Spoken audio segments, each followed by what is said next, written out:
Thank you, Ariana. Here are my note cards.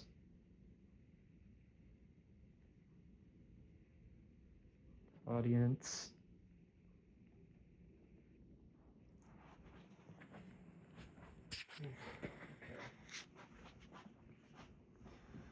So there once was someone who liked to remain anonymous, just going under the pseudonym D, who at the age of 15 was trafficked under the pretense of a job opportunity.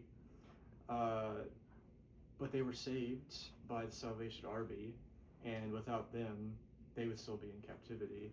Uh, I've done a lot of research on the Salvation Army, and I think after looking at all their websites and everything that they've done, I can tell that they're clearly a very passionate company who really cares about what they're doing. Um, I mean, they really go like all out, like out of their way, like to suffice whatever they do. And I hope with this presentation, I'll show like the links they go to help prevent child abuse and things they do to help support victims of child abuse. So a little brief history of Salvation Army. It was founded by William and Charlotte Booth, who was a married couple in 1865 in London, England. So it didn't originate in America.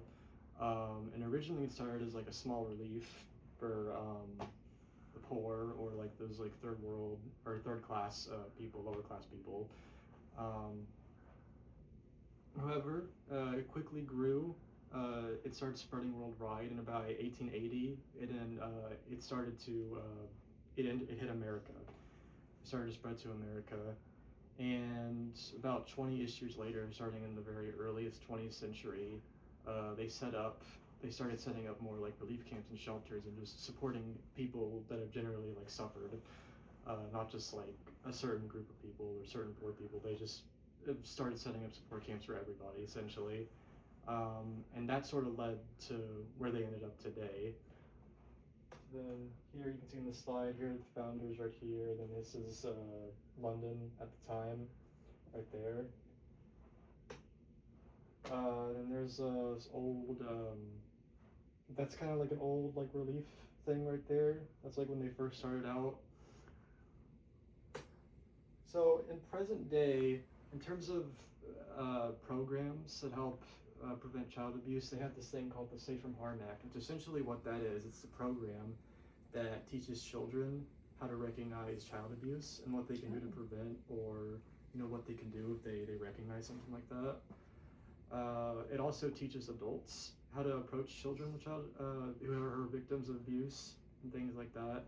So it's essentially just a program that helps recognize child abuse, maybe to children who aren't aware of it, or maybe to adults who can recognize like certain patterns and whatnot.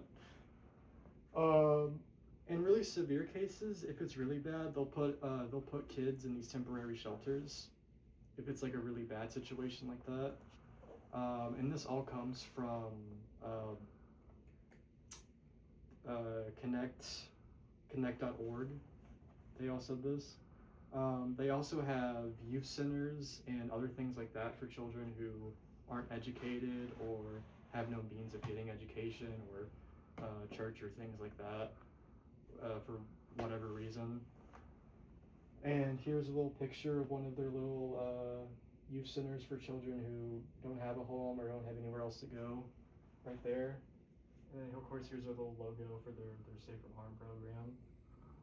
So now we've sort of talked about the present day programs. Here's ways that you can help right now.